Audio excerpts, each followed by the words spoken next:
Hello दोस्तों, कैसे हैं आप लोग। तो आज एक नई सुबह हो गई है, एक नई उमंग, एक नए जोश के साथ हम लोग अपनी तैयारी में लगे हुए हैं और जानकारी मिल रही है कि अब बहुत ही जल्द विज्ञापन हम लोगों का आने वाला है। और जब विज्ञापन आएगा तो हम लोग को बहुत ज़्यादा समय नहीं, आयोग हमको 60 से 70 दिन का समय ही देगा। तो हम लोगों को क्या सुपर फास्ट रिवीजन करना है, बहुत अच्छे से पढ़ाई करनी है, बस रिवीजन करते हुए चलना है। क्योंकि नोट्स हम लोग सबसे पहले आप लोग क्या किया करिए, सबसे पहले आप लोग अपने नोट्स को रिवीजन किया करिए। नोट्स का रिवीजन करने के बाद आप मॉक टेस्ट लगाइए, प्रीवियस के पेपर लगाइए और बस सुपर फास्ट एक्सप्रेस की तरह हम लोगों को भागना है और एक सीट 2026 पे ही ले लेनी है। तो हम लोगों का जो सफ़र है वो भारतीय युग से खत्म होकर के छायावाद युग पर आ गया। तो छायावाद युग के कुछ इसमें महत्वपूर्ण प्रश्न हैं, बहुत ही अच्छे प्रश्न में लगे हुए हैं, बहुत अच्छी बुक है ये। तो हम लोग आज छायावाद से 100 प्रश्न करेंगे। तो चलिए हम और आप दोनों लोग मिल करके हम सब मिल करके पढ़ाई करते हैं। तो आज छायावाद युग के 100 प्रश्न पढ़ेंगे। तो चलिए, पहला प्रश्न हमारा आता है कि छायावाद युग की समय सीमा क्या मानी गई है। तो जो छायावाद युग की समय सीमा है, तो इसमें आंसर ए सही है, 1918 से 1936 तक मानी गई है।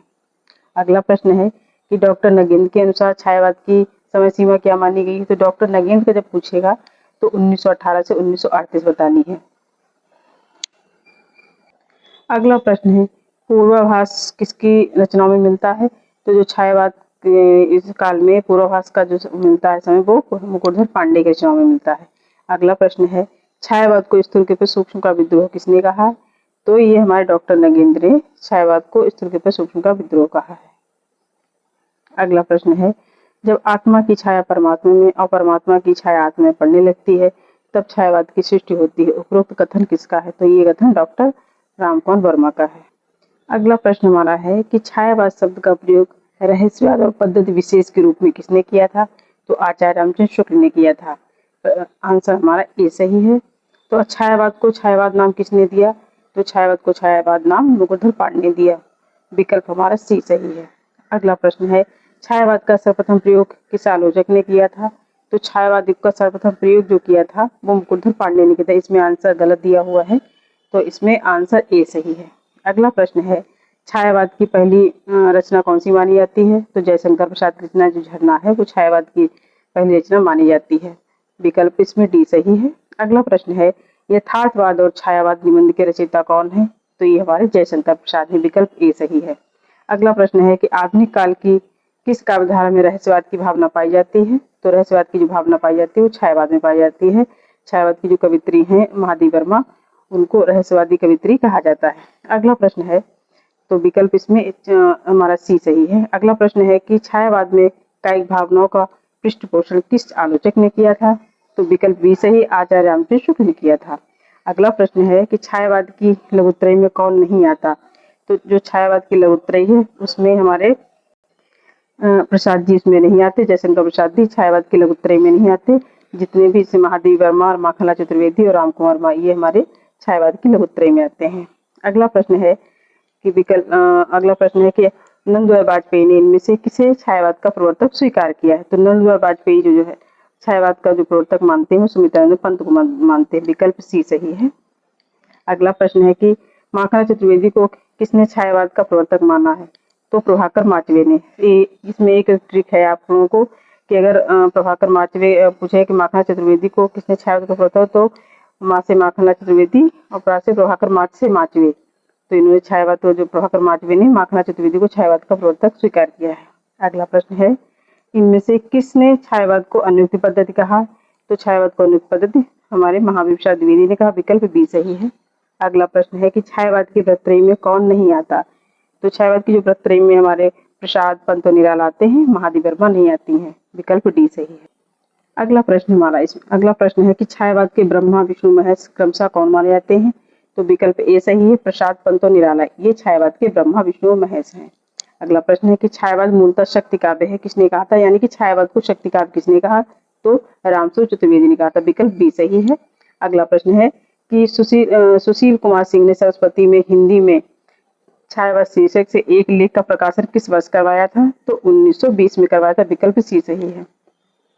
अगला प्रश्न है कि जल प्लावन की प्राचीन घटना को आधार बनाकर बनाकर लिया गया या लिखा गया महाकाव्य कौन सा है? तो ये कामायनी है जयशंकर प्रसाद का। इसमें 15 सर्ग हैं। अगला प्रश्न है कि हिंदी की पहली छायावादी कविता कौन सी मानी जाती है? तो जो प्रथम प्रभात है, तो ये हिंदी की पहली छायावादी कविता मानी जाती है। अगला प्रश्न है शुक्ल जी ने छायावाद शब्द का अर्थ अंग्रेजी में किस शब्द से जोड़ा है? तो फैंटमेटा से जोड़ा है, यानी कि फैंटामेटा से मेस्टा से जोड़ा है। अगला प्रश्न है कि कौन सा कवि छायावादी कवि नहीं है?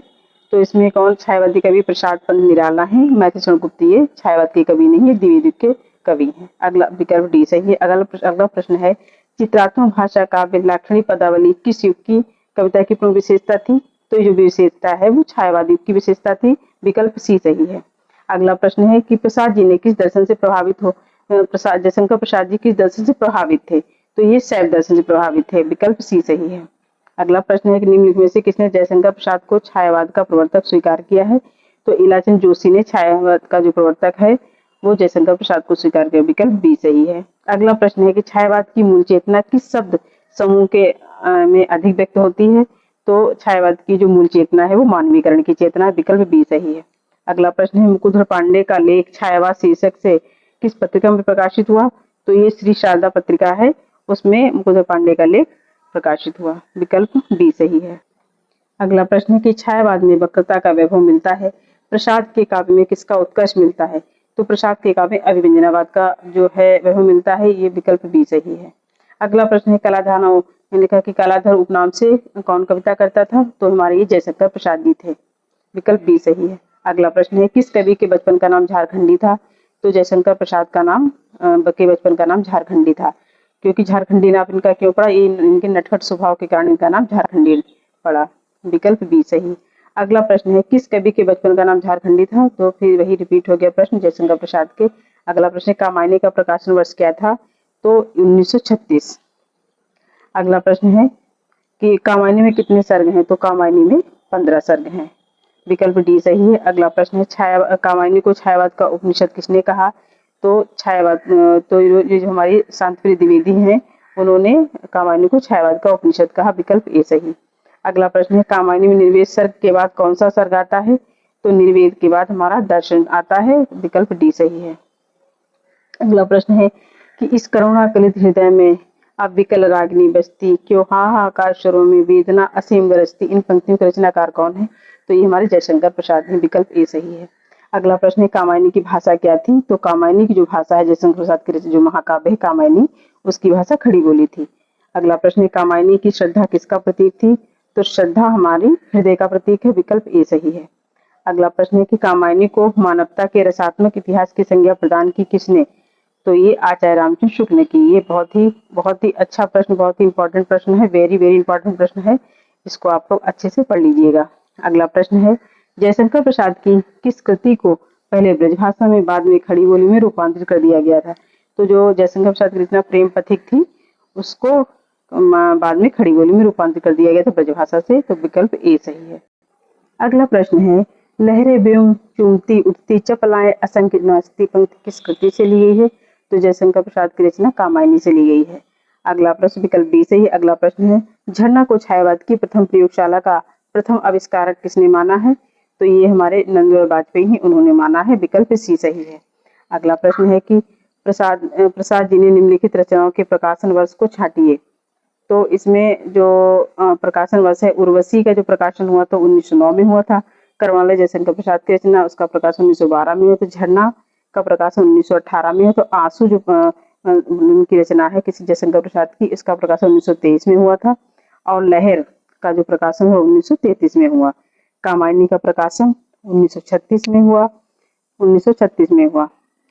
अगला प्रश्न है कि जयशंकर प्रसाद की कविता सावन वंचक किस पत्रिका में प्रकाशित हुई थी? तो ये भारतंत्र की पत्रिका है, उसमें इसका प्रकाशन हुआ था सावन वंचक पत्रिका, सावन वंचक रचना का।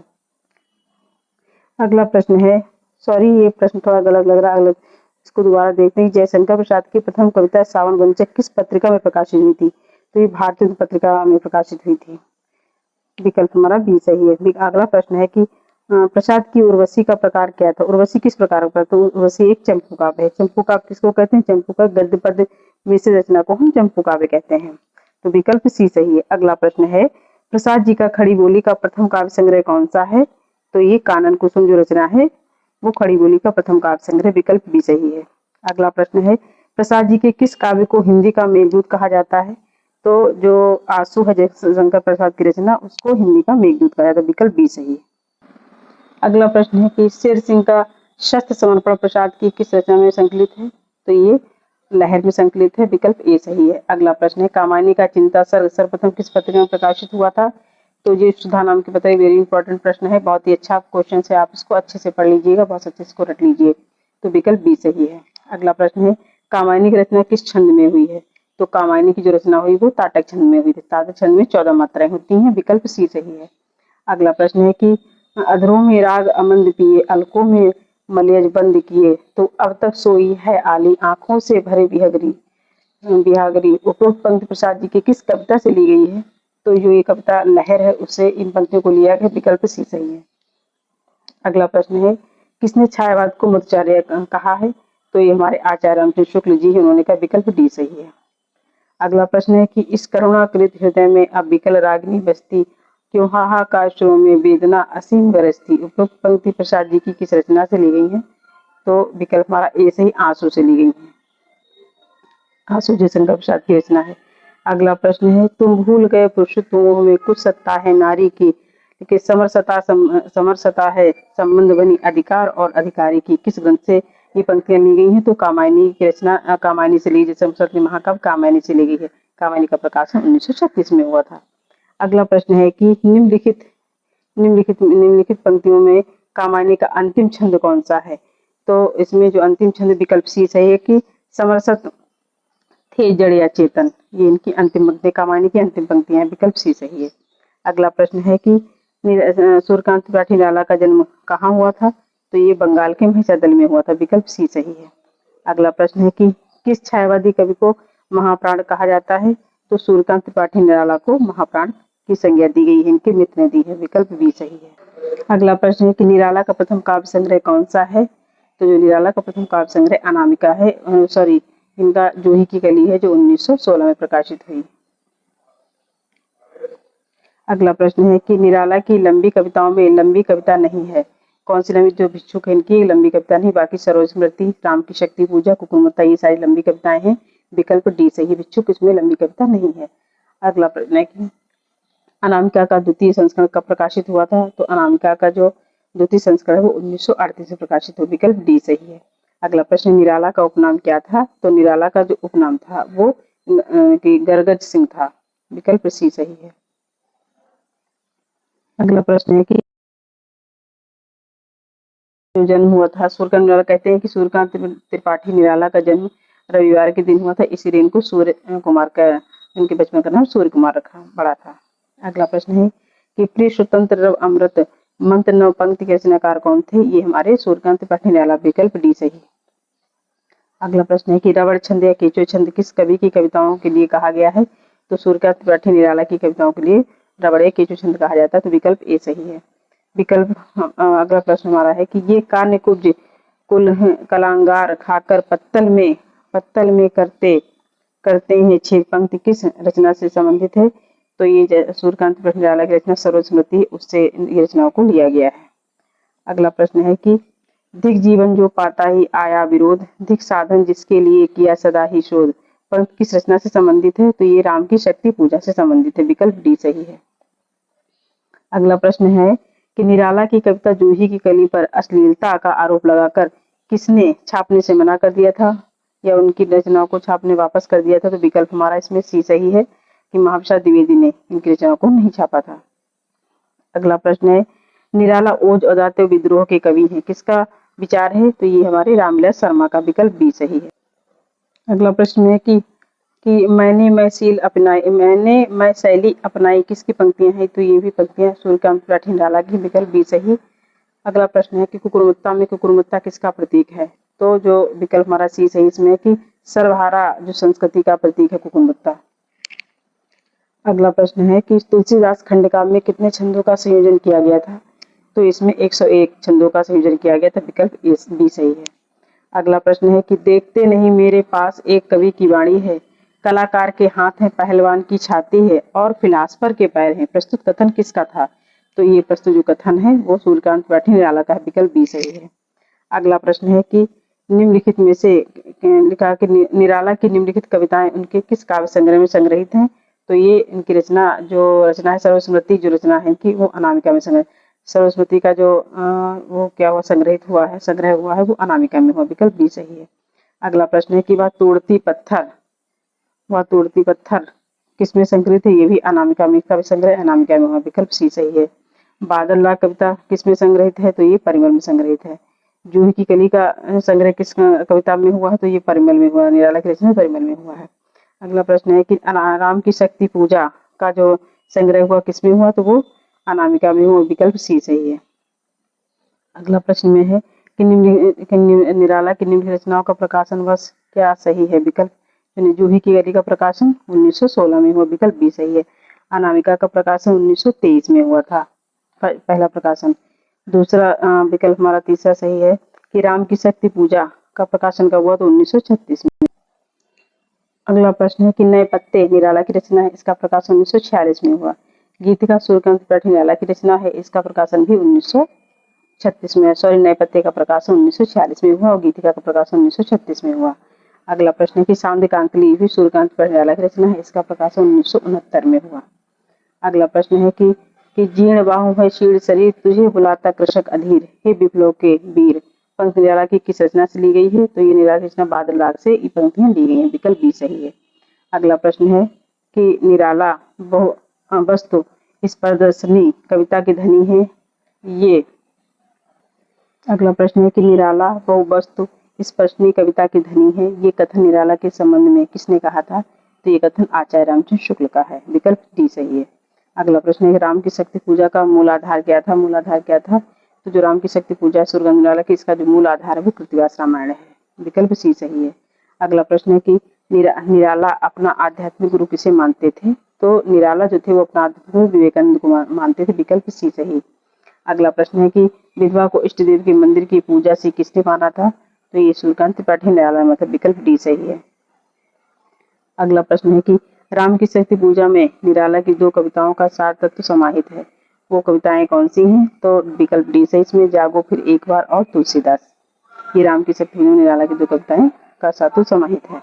अगला प्रश्न है कि हिंदी का शोकगीत किस रचना को कहा जाता है? तो ये शोकगीत इसका जो है निराला की रचना सर्वस्मृति है, उसको हिंदी का शोकगीत कहता है। इसको विश्व का शोकगीत भी घोषित किया गया है। विकल्प डी सही है। अगला प्रश्न निराला ने निम्न से किन पत्रों का संपादन किया था? तो जो विकल्प इसमें सी सही है, मतवाला और सामान्य पत्रिकाओं का संपादन निराला ने किया था। अगला प्रश्न है कि अमी गरव सच सीकर विकर राग विराग भरा प्याला, पीते हैं जो साधक उनका प्यारा है मतवाला। उपरोक्त पंक्तियां किस पत्र के मुख पृष्ठ पर मोटे के रूप में लिखी होती थी? तो ये मतवाला पत्रिका है निराला की, उस पर पंक्तियां लिखी होती थी। विकल्प सी सही है। अगला प्रश्न है कि बालकृष्ण नवीन के द्वारा लिखा लेख भावों की भिन्नत में सिद्ध किया गया है कि निराला की बहुत सी कविताएं रविन्द्रनाथ ठाकुर की कविताओं की नकल है। यह लेख किस पत्रिका में प्रकाशित हुआ था? तो ये विकल्प इसमें सी सही है, प्रभा में प्रकाशित हुआ था पंक्तियों को। अगला प्रश्न है कि सुमित्रन पंत के बचपन का नाम क्या था? तो विकल्प इसमें डी से गोसाई दत्त, इनकी मां इनको गोसाई दत्त कहती थी। अगला प्रश्न है प्रकृति का सुकुमार कवि किसे कहा जाता है? तो सूर्यकांत त्रिपाठी निराला को प्रकृति का सुकुमार, सुमित्रन पंत को प्रकृति का सुकुमार कवि कहा था। विकल्प ए सही है। अगला प्रश्न है कि पंत की प्रथम कविता विजय का घंटा कब प्रकाशित हुआ था? तो 1916 में पंत की रचना विजय घंटे का प्रकाशन हुआ था। विकल्प बी सही है। अगला प्रश्न गया है तो 1968 में पंत की रचना चिदम्बरा है, उस पर इनको प्रथम ज्ञानपीठ पुरस्कार दिया गया है। विकल्प डी सही। अगला प्रश्न है निम्न रचनाओं में से कौन सी रचना छायावादी नहीं है?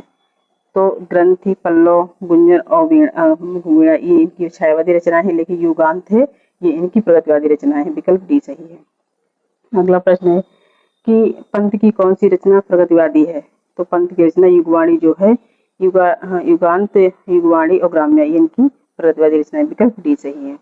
अगला प्रश्न है निम्नलिखित में से कौन सी रचना पंत की अरविंद दर्शन से प्रभावित नहीं है? तो ग्राम्य जो रचना है, बाकी युगपथ, स्वर्ण ये इनकी रविन्द्रनाथ के दर्शन से प्रभावित है, लेकिन ग्राम्य ऐसे प्रभावित नहीं है क्योंकि ग्राम्य जो रचना है वो प्रगतिवाद की रचना, विकल्प बी सही है। अगला प्रश्न है निम्न में से पंत की इनमें से कौन सी रचना नव मानवतावादी रचना नहीं है? तो पल्लव इनकी रचना नव मानवतावादी रचना नहीं है, छायावादी रचना है। बाकी उत्तरा कला और बूढ़ाचरण चिदम्बरा ये सारी इनकी नव मानवतावादी रचनाएं हैं, लेकिन पल्लव इनकी नव मानवतावादी रचना नहीं है, विकल्प डी सही है। अगला प्रश्न है कि छायावाद का घोषणा पत्र यानी मैनिफेस्टो पंत की किस रचना की भूमिका को कहा जाता है? तो ये पल्लव को कहा जाता है, विकल्प सी सही है। अगला प्रश्न में है कि तुम बहन कर सको जनमन में मेरे विचार, वाणी मेरी चाहिए तुम्हें क्या अलंकार का पंक्ति किसकी थी है? तो ये सुमित्रानंद पंत की पंक्तियां, विकल्प सी सही है।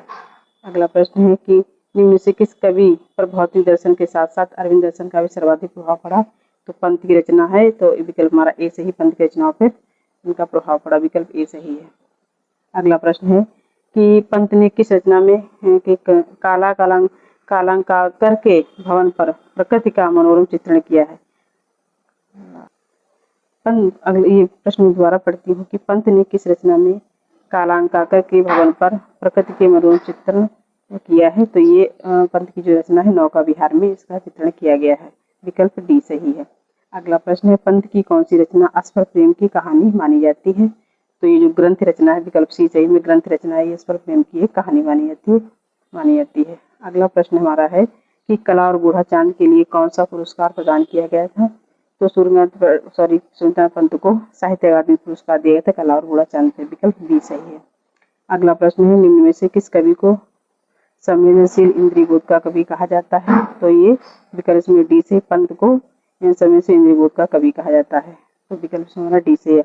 तो यहीं पे हमारे 100 प्रश्न समाप्त होते हैं। आपको प्रश्न अच्छे लगे तो लाइक और सब्सक्राइब कमेंट जरूर करिएगा, और बहुत ही अच्छे प्रश्न हैं, इनको आप पढ़ते रहिए, आपका सिलेबस पूरा यहीं से कवर होता चलेगा। तो मिलते हैं हम लोग अगले वीडियो में, तब तक के लिए आप लोग अपनी पढ़ाई तन मन से करिए।